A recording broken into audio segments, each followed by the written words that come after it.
Welcome back to this edition of Grizzlies Daily. I'm your host Malik, and obviously Summer League is wrapped up. The Grizzlies just played the Clippers in the consolation game, which a lot of you ended up warning me about in the comments. So shout out to y'all. I was not aware. I went based off of the entire schedule that was released initially. I completely forgot about the consolation game, so I really appreciate y'all in the comments for pointing that out. So that way I wasn't completely caught off guard by the Grizzlies playing another Summer League game. So thanks to y'all. I am now in the loop. Just poor journalism by me for that split second. But before we get into that, we got a great lineup of news actually that happened over the weekend, and I'm really, really excited to talk about it. But the first thing that I really want to get to is Anthony Simons is linked to the Grizzlies. This was a tweet put out by Jake Fisher, NBA analyst, on he says the Boston Celtics have been talking to the Memphis Grizzlies in the recent days regarding a potential trade, possibly linked to Anthony Simons or Georges Niang.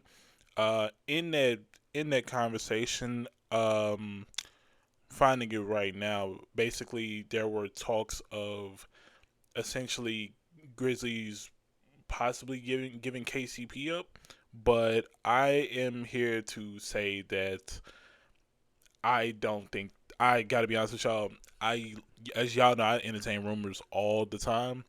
This is something I'm not entertaining. I'm tired. I'm not entertaining it just for the simple fact that the Celtics, for one, they they traded Drew Holiday for Anthony Simons, and obviously that being one of the many things happening because of the second April.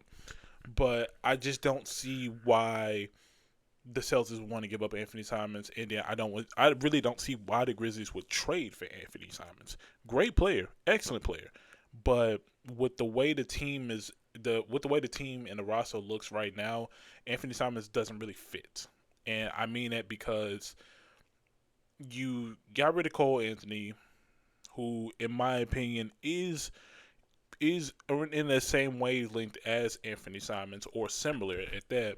And it just doesn't make sense. Now Georges Niang, I could honestly see. I could see, a veteran a veteran 3-and-D guy. He's played with some great guys, great teams at that. He can be a key piece. And by that I mean if Georges Niang has a good game where he scores 15 or 20, the team is more than likely winning. But if he has a game where he doesn't play good at all, it hurts the team. I've seen that happen to Cleveland, and I've seen it happen for Atlanta. I've seen it happen for a lot of teams, including Philly. George Niang is a key piece, but I got to be honest with y'all, I'm not going to look too much into this because I just don't think anything is going to happen. Um, I mean, at most, it just says calls, and this is all linked. It's nothing necessarily saying that, hey, they're working out a deal. This is just mostly saying, hey, there's a discussion. There was maybe a phone call or something, but other than that, I wouldn't think much of it. So to me, I wouldn't bank on Anthony Simons being on the Grizzlies or a trade being done with the Boston Celtics. So that's just something that was making a lot of noise this weekend. But like I said, I wouldn't think much of it if I'm being honest. Now, something that did happen, and it caused a bit of an uproar in Grizzlies Twitter to be exact. Marcus Smart contract was bought out. It was bought out. If you remember, he was traded to the Wizards from the Grizzlies as part of a salary dump at the trade deadline. And now his contract is bought out, and now he plans to sign a 2-year deal with the Lakers. And my thoughts on this is, when healthy, Marcus Smart can definitely be impactful. But I have some issues with this.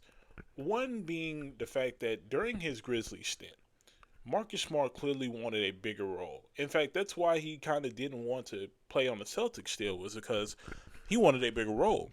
There were possibilities that, he was coming off the bench and he didn't like that. But he got to the Grizzlies. We entertained the starting role at times, but he mostly came off the bench and he had an issue with that. I personally think he had an issue with that. And obviously, he just couldn't stay healthy, which honestly I think goes back to with that last point. The injuries that he suffered were injuries that he could recover from and still play. But obviously, he ended up not coming back and really didn't play that many games in his time in Memphis. And another thing, just the fact that keeping all that in mind, you go to the Lakers and you're more than likely coming off the bench. I don't see a world where they start Marcus Smart. So that was pretty interesting to me right there. I'm just like, wow. Um, but it'll be beneficial for LA. So I mean, congratulations to them for getting the good steal out the buyout market. Just the only thing with Marcus Smart is literally just him being healthy.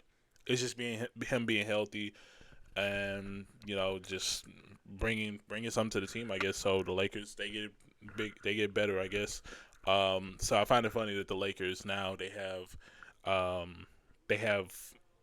Jake LaRavia and Marcus Smart. In considering last year we basically took Scottie Pippen Jr. and Jay Huff from them. So I guess it kind of evens out. So yeah, just something that really caught my attention, and also didn't really plan on talking about it, but it just came to my head. Yuki, fan favorite Yuki Kawamura, he balled out in the summer league. He absolutely balled out in the summer league, and he signed a 2-way deal with the Chicago Bulls. So I'm here to say that I'm gonna be an honorary Chicago Bulls fan because Yuki is on the team, and hopefully we get to see Yuki play some minutes in Chicago. He's got the full support here in Memphis.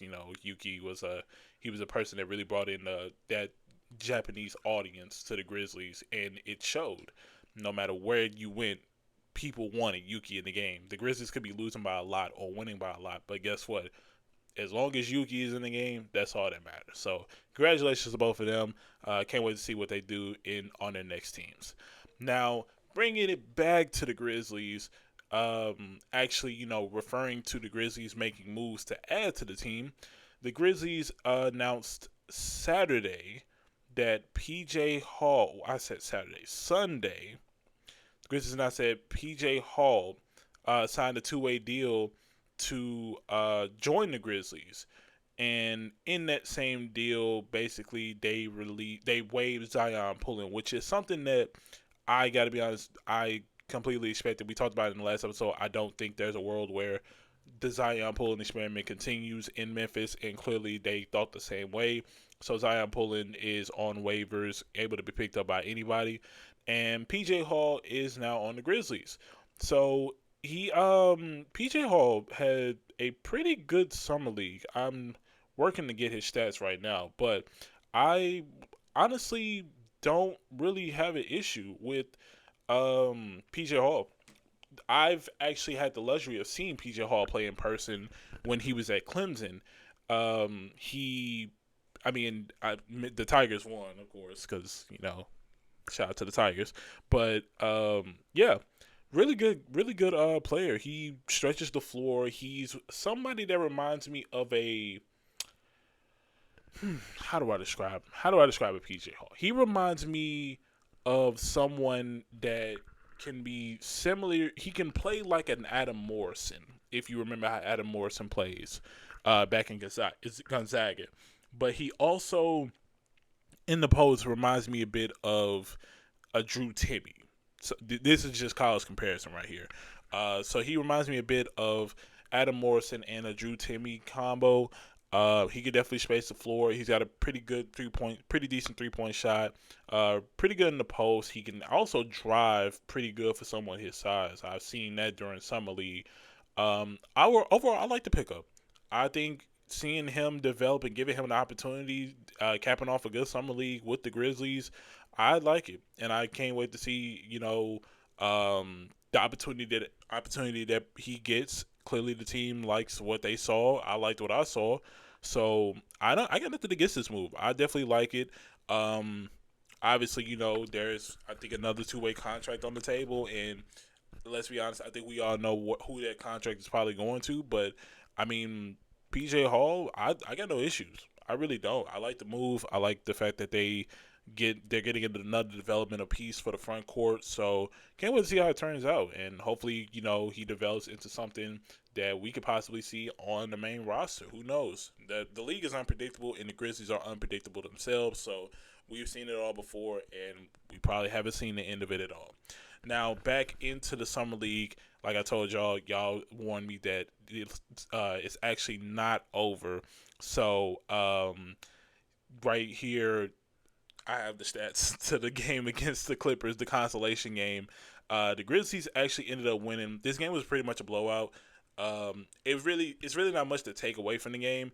Basically, the Grizzlies won 102 to 85. Pretty good game. Now, majority, and I mean majority of the players that we saw did not play. Jalen Wells, G.G. Jackson, Cam Spencer, Meshack, P.J. Hall, of course, and Armando Baycott. Just some of the names that didn't play, but a lot of names that you saw in some league really didn't play in this game. Main takeaways from it: um, Javon Small played pretty good. I'm looking at it right now: 17 points, 9 assists, 4 rebounds, and all of that in 22 minutes. Also hitting three threes. Very good game from him. I have no complaints. He's really impressed me in that time that he's played in the summer league. So I really I really like that this pickup is panning out well, and hopefully later down the line he can develop into potentially another guard that makes it onto the main roster. So I like what I saw from Johan Small. Overall, great summer league from him.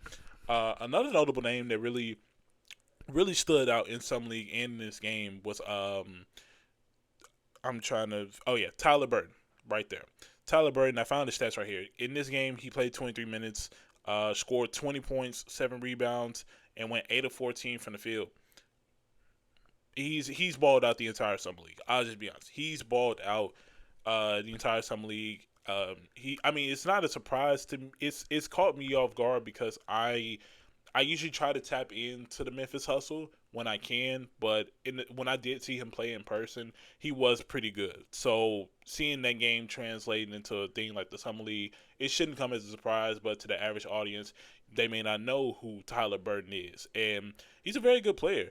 Honestly, I would like to see the Grizzlies hold on to him. He's a very good scorer. He's a volume scorer. He's very efficient on offense. So I like what I saw from him, but honestly, it's going to be kind of tough to really keep him around because a lot of teams, and I mean a lot of teams, are probably going to try to go after him, especially after the way that he played in Summer League, which, hey, I'm happy for him.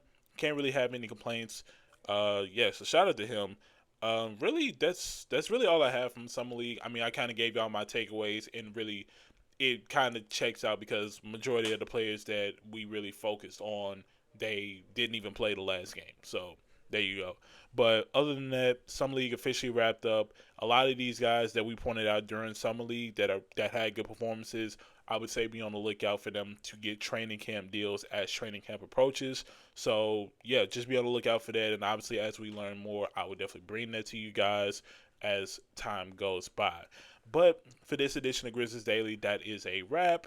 We are really into the point where not much news is going to happen, so we really have to look forward to the next season and really just look into the key things to look out for.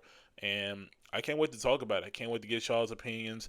Can't wait to really bring y'all this new information that may really grab some of y'all's attention as we go into this retooling year for the Grizzlies. But if you like this video, make sure to like it, subscribe, turn on post notifications so you get a notification every time we upload, which is daily, Monday through Friday. So that's really all you need to know right there. And make sure to comment on anything that you would like for me to know or just your opinion in general. I love to see you guys talk and interact. It really lets me know that you all are engaged with these videos. Now, as for this edition of Grizzlies Daily, I'm your host, Malik, and I'm signing off.